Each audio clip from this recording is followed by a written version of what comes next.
Episode 140, kedatangan tamu tadi undang. Tok, tok, tok, ceklek. Ada apa, Bi? Tanya Irfan.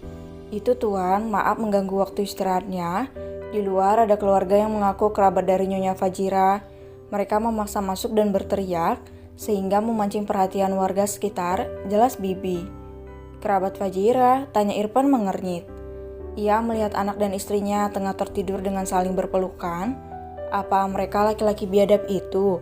Sepertinya aku harus menyelesaikan ini semua, memberikan mereka pelajaran agar tidak lagi menyakiti istriku, batin Irfan. Biarkan mereka masuk dan katakan kepada penjaga untuk membubarkan kerumunan warga. Saya akan keluar sebentar lagi dan pastikan tidak ada yang berisik satu orang pun, ucap Irfan tegas. Baik tuan, kalau begitu saya permisi terlebih dahulu.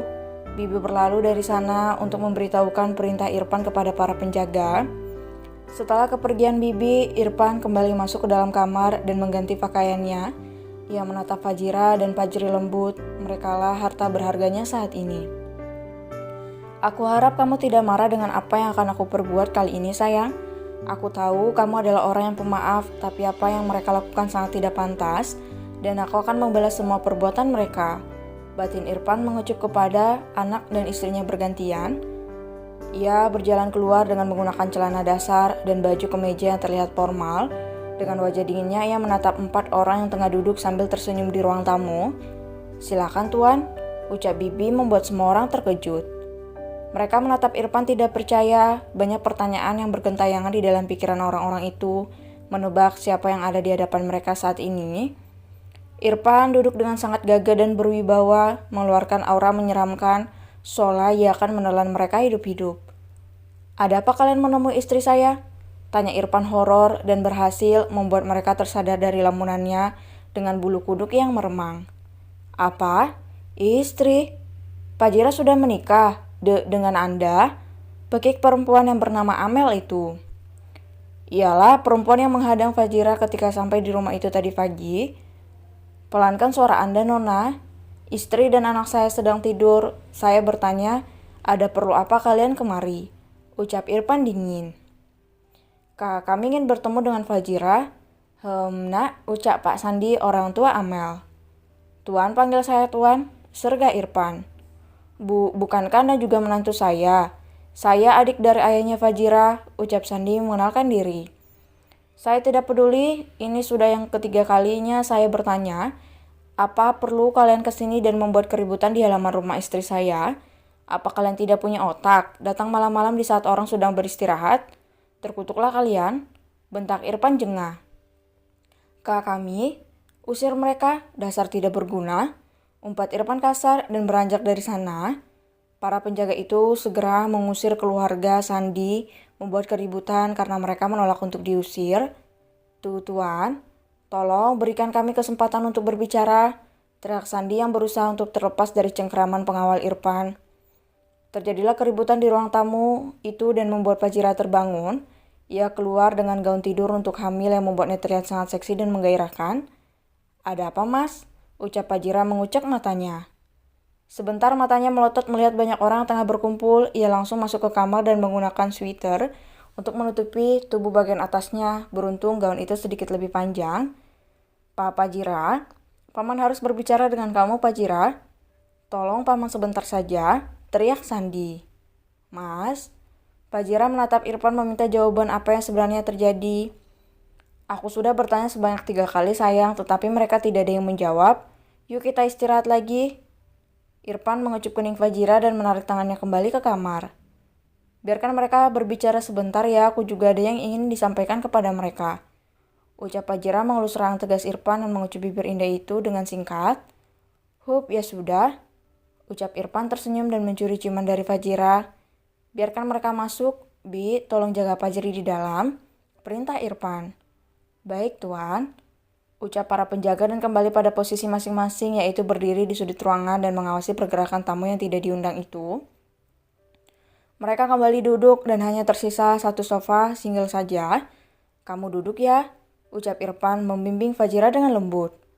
Aku mau dipeluk, lirih Fajira tersenyum genit. Baiklah Tuan Putri. Irfan duduk terlebih dahulu dan disusul oleh Fajira yang duduk di pangkuan pria tampan itu. Keluarga Sandi hanya menatap terkejut bagaimana perlakuan Irfan yang begitu lembut kepada Fajira. Mereka semakin membenci perempuan itu. Kenapa dia malah bertemu dengan pria tampan dan kaya itu?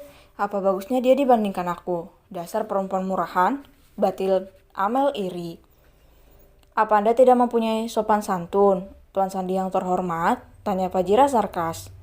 Anda datang malam-malam ke rumah orang dan membuat keributan. Tidakkah Anda lihat saya sedang hamil tua? Dan anak bujang saya juga tengah tidur. Kami membutuhkan waktu untuk beristirahat. Sambil Fajira bersandar di dada bidang Irfan. Kamu yang sopan ya berbicara dengan pamanmu? Bentak istri Sandi. Mata Irfan melotot mendengar ada yang membentak permaisurinya. Namun ketika ia hendak berbicara, Fajira segera membekap mulut Irfan dengan tangannya.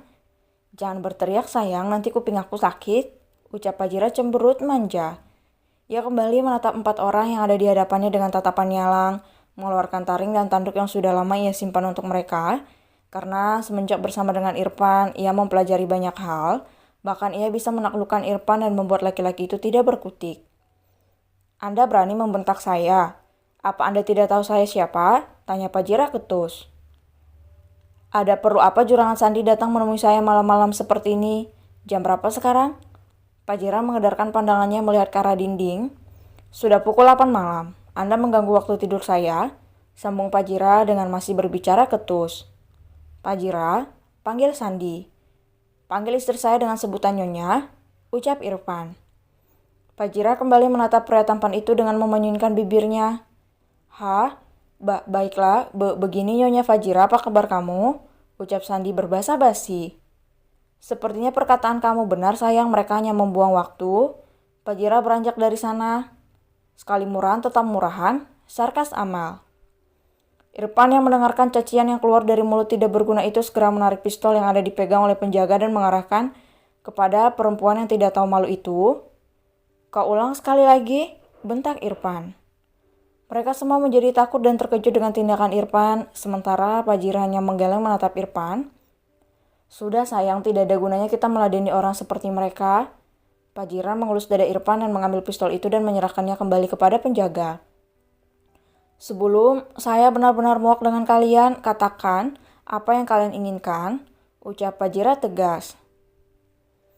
Paman membutuhkan bantuan kamu, saat ini Paman tengah dikejar oleh rentenir dan membutuhkan uang 300 juta. Jika tidak, rumah Paman akan mereka sita, hanya kamu yang Paman punya saat ini, ucap Sandi menunduk. Uang 300 juta? Itu banyak sekali, bukankah gudang dan usaha milik ayah saya sudah kalian kuasai? Saya rasa itu cukup untuk menutup hutang kalian jika gudang itu beroperasi selama 1 tahun. Apa sudah kalian jual juga? Ucap Fajira terkejut. Gudang dan usaha ayah kamu sudah diambil alih oleh Tuan Dirgantara karena beliau memiliki surat lengkap atas usaha itu. Dan sebelum beralih tangan, Paman sempat meminjam uang untuk menambah modal usaha ke rentenir sebanyak 100 juta. Dan sekarang sudah membengkak. Tolong bantu Paman. Kalau tidak, di kamu Amel akan dijadikan istri olehnya. Itu bukan urusan saya, kenapa Anda tidak menjual putri kebanggaan Anda kepada mucikari? Bukankah perawan bisa Anda jual dengan harga yang sangat mahal? Itu pun kalau putri Anda masih perawan. Ucap Fajira tersenyum mengejek. Ada perasaan lega menyelimuti hatinya, ia harus menelpon papa besok malam dan mengucapkan beribu terima kasih karena sudah menyelamatkan peninggalan keluarganya. Sementara Amel yang sudah ketakutan hanya bisa bungkam ketika pistol itu berada tepat di dekat kepalanya. Tolong Paman Fajira, ucap Sandi bersimpuh.